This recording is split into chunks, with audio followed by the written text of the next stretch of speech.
From Hollywood, it's time now for... Johnny Dollar. Hi, Johnny. This is Steve Kilmer at Providential Life and Casualty. Steve, it's been a couple of years. Yeah, I know. Listen, Johnny, how'd you like to attend a wedding? Well, why not, as long as it isn't mine? Yeah, I know what you mean. Oh, you're a bachelor, too, huh?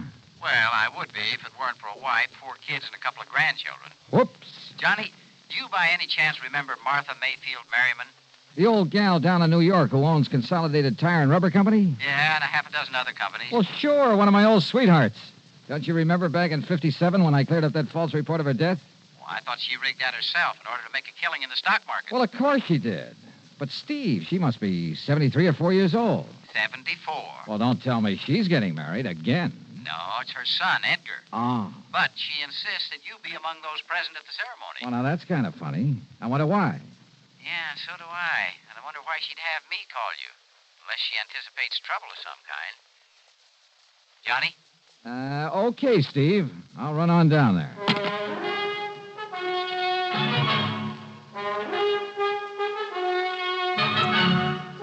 Bob Bailey in the exciting adventures of the man with the action-packed expense account. America's fabulous freelance insurance investigator. Yours truly, Johnny Dollar. And now, Act One of yours truly, Johnny Dollar.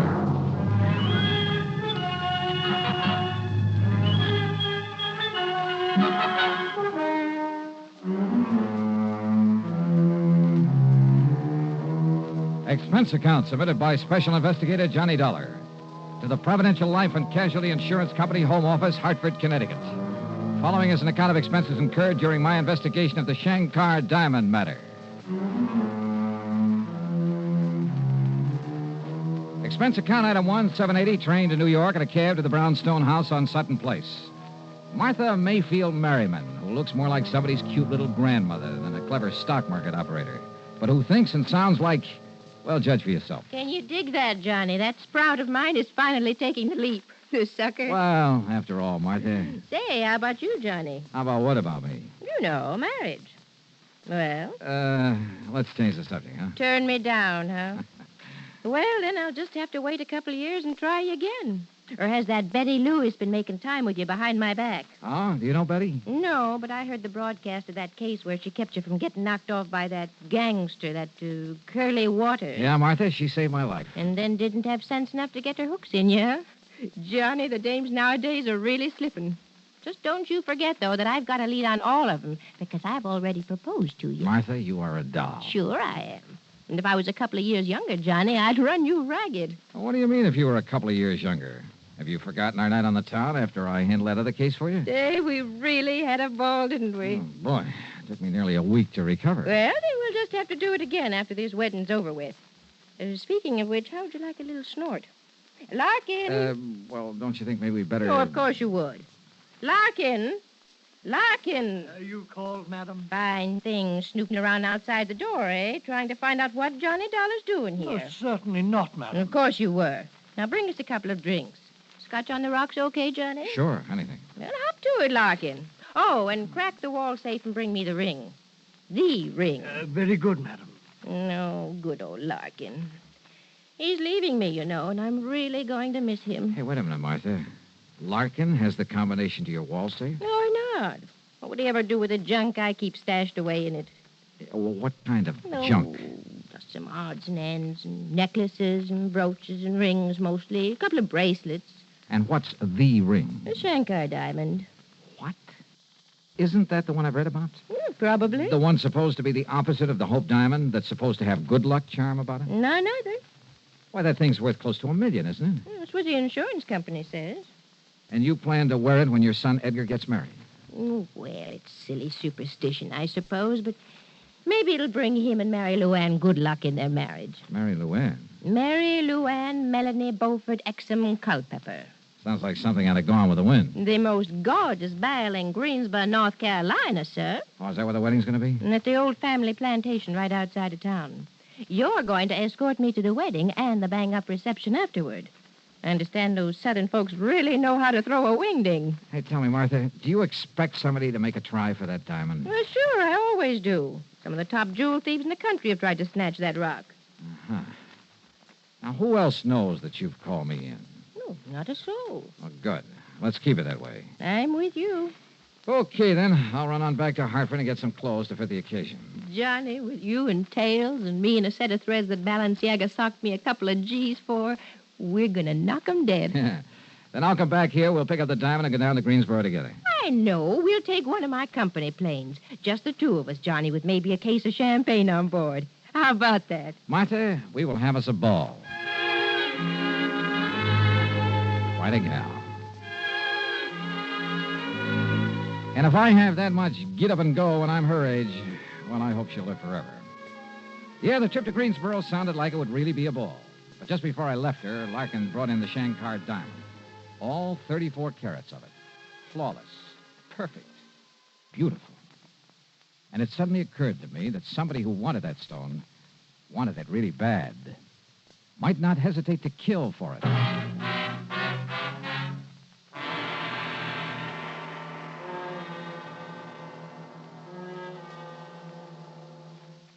Act two of yours truly, Johnny Dollar, in a moment. And now for another episode in the life of Sergeant Donald Bellwether, my husband.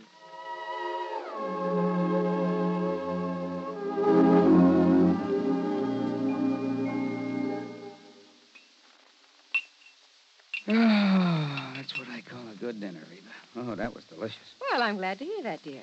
More coffee? Yeah, just about a half a cup, please. All right. There you are. Thank you. Now, tell me all about your safety class. Did the boys enjoy your speech? Oh, yeah, they sure did. Thanks to you, I did quite well. My lieutenant complimented me afterward. Well, good. Yeah, but that same lieutenant threw me a curve, too. How, dear? Well, after I gave my talk, he asked the men if there were any questions. Well, that did it. But one of the guys stood up and said, look, Sarge, you claim there were over 95,000 deaths and over 9.5 million people injured in accidents in the U.S. last year. Looks to me like all those safety campaigns and slogans are doing no good at all. Well, how did you answer it? I didn't. I couldn't think of an answer. I got out of it by saying I'd have more facts and figures at the next meeting. All right, let's see now. Oh, yeah, here it is. Now, first, Sergeant Bellwether, you start off by telling the boys that since 1913, the accidental death rate has been reduced 35%. Mm-hmm. Or, in other words, if there hadn't been campaigns and safety measures put into effect to reduce accidents, almost 1 million more people would have been killed in the last 46 years. Is that right? It certainly is. I'm reading it right out of the National Safety Council record book. Oh, and another thing. Accidents in the farming areas are much higher than in the cities. Now, do you know why? Why? Because in rural areas, there are fewer policemen enforcing safety laws and less traffic signs and signals to guide the motorists. Mm-hmm. You know, many more cars travel the city streets, and yet the per capita rate of accidents is much higher in the rural areas. Of course, the reason is obvious. In the city, more safety measures are instituted and obeyed. Reba, you are wonderful. That's a good, logical answer. I don't know what I'd do without you. Oh, that's my Donald. That's my doll.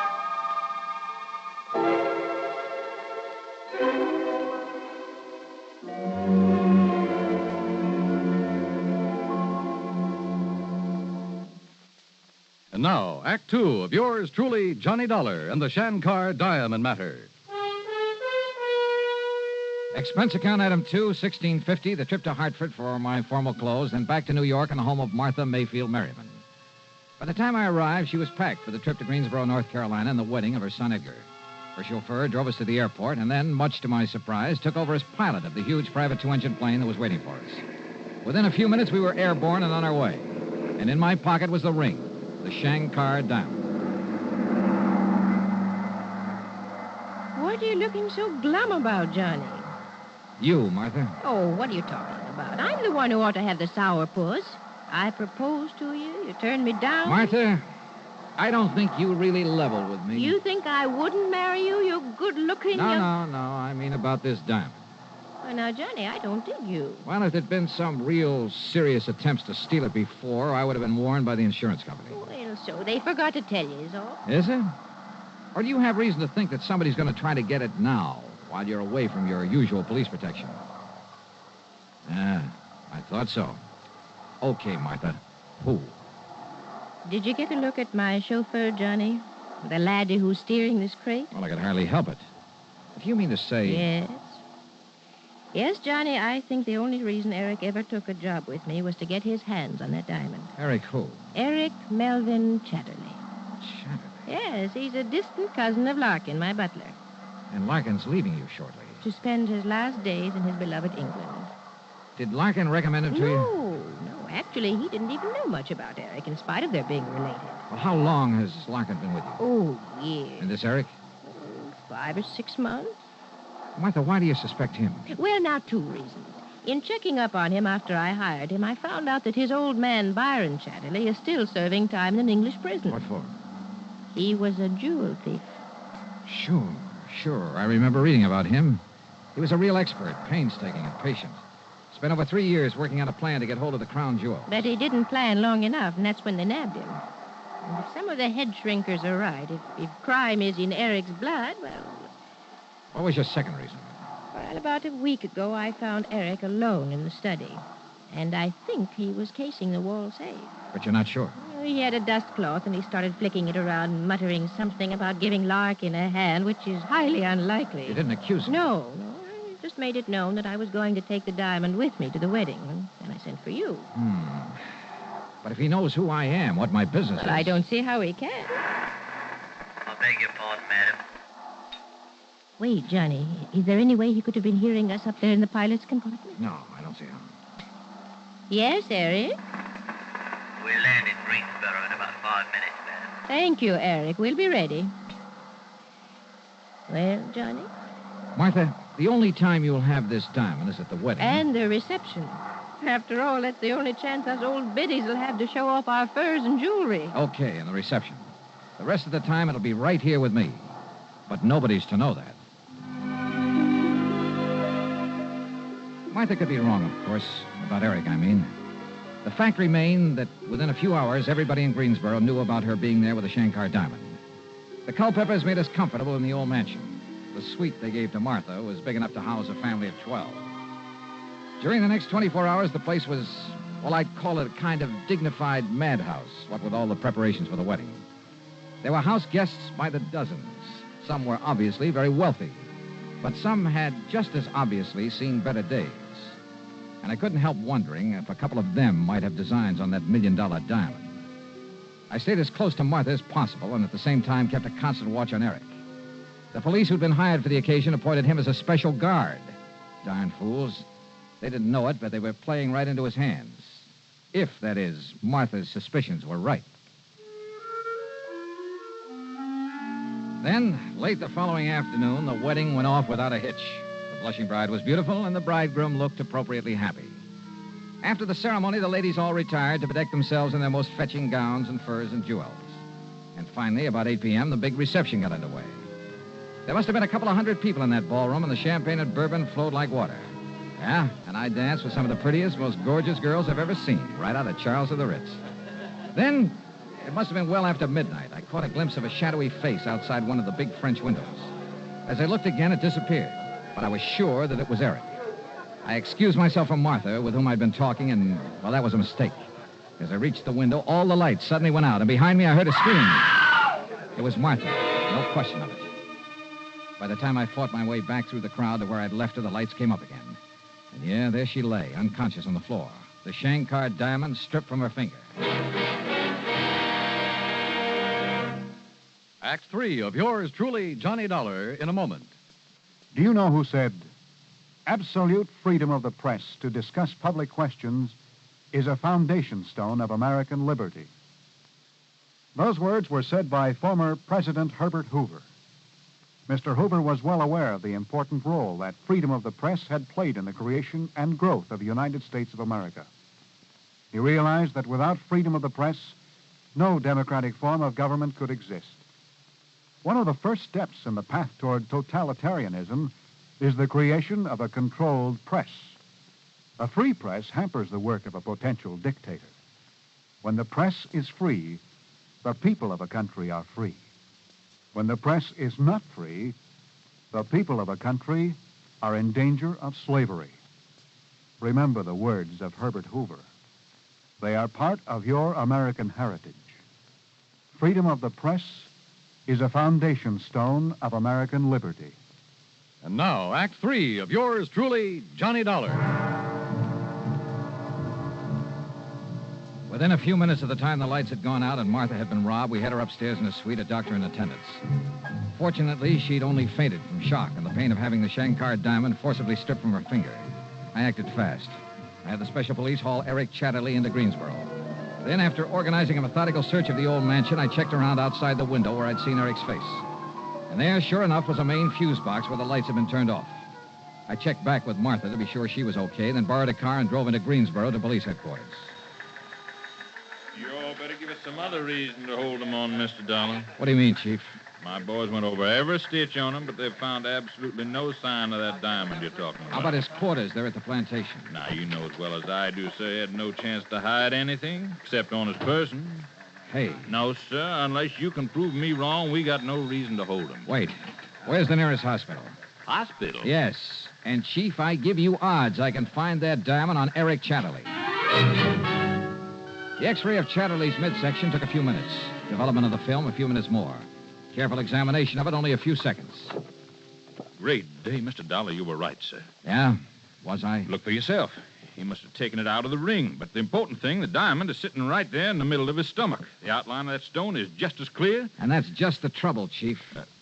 Trouble, sir? Oh, that's the stone that Eric tore off her finger, all right. So go ahead, hold on to him. But if that's it, sir... But, Chief, that's not the Shankar diamond.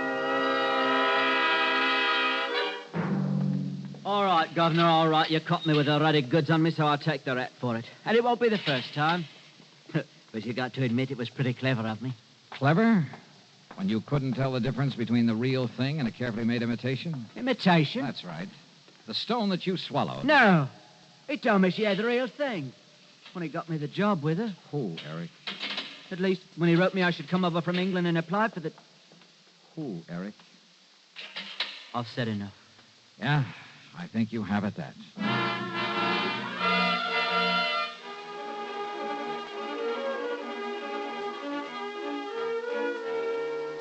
Eric have the combination of that wall safe? Of course not. As I told you, the You're only... sure, Martha? Well, of course I am. When you say paste and imitation... Johnny, are you kidding? When's the last time you wore the Shankar diamond? At the big charity ball last spring. If it was the Shankar, not this imitation you're talking You about. haven't had it cleaned or checked by a jeweler since. No, why should I? Then it probably wasn't the Shankar, and you're sure you didn't know about this imitation. Do you think I'd go around flashing a phony? Now, look here, Johnny. I love you dearly, but don't you cool me with a line like that. Don't rile me, boy. Okay, honey, okay. Keep your head on. Just get ready for a quick trip back to New York. As soon as I can find us another flyboy. During the flight back to New York, Martha asked a lot of questions, but I sidestepped all of them, promised her a real dramatic ending to the case. And I kind of quietly prayed for one myself. When we reached the old brownstone house on Sutton Place, we told Larkin the butler about the robbery. Then, at my insistence, went upstairs to his quarters on the 4th floor. Here you are, sir. Afraid I don't understand. You've sure got me bugged, too, Johnny. Larkin, I see you're already packing for your trip back to dear old England. Yes, sir. During my 4 years of service with Madam, I find I've accumulated quite a... I beg your pardon, sir. I'm going through every one of these bags of yours, Larkin. Now, Johnny. Maybe even tear them apart to look for false bottoms, hidden compartments. Sir. I'll do the same thing to your clothes, your shoes, if necessary, until I find the Shankar diamond. Mr. Dollar, Madam. Now, Johnny, what's the gag? Sometimes blood will tell. Isn't what that head shrinker said to you? Well, yes, Yeah. but I... You were thinking only of Eric, of his relationship with the notorious Byron Chatterley, the man who quietly, patiently spent years working on a plan to get hold of a precious stone. You forgot all about Larkin being related Now, to him. just a minute, You trusted Larkin, to the point of letting him have the combination to the safe where you kept the Shankar. So he had an imitation made, a beauty, out of a thing they call strass. Strass? Yeah. It's a highly leaded glass that only an expert can tell from a real diamond when it's cut correctly. That's what you've been wearing the last few times Well, I up. just can't believe it. But Larkin realized that sooner or later the fake would be spotted. So he evolved another scheme. To have the fake one stolen by his distant cousin, Eric. Same blood, remember? If Eric got away with it, okay, and Larkin was clean. He could split with him later when Eric got wise to the phony. If Eric was caught as he was, Larkin's skirts would still be clean. Right, Larkin? Quite, sir. And you won't need to destroy my luggage. I'll fetch you the diamond. Yeah, you may as well. But I must say, if you hadn't discovered the one Eric stole was paste... I'd never have got on to you. May I ask how you did it, sir? Sure. The X-ray of your beloved cousin's belly. Well, I realize, sir, that that's how you located the stone. It also told me it wasn't the real one. Well, so help me, Johnny, I don't dig you. We'd never have seen the real one. What? Genuine diamonds are completely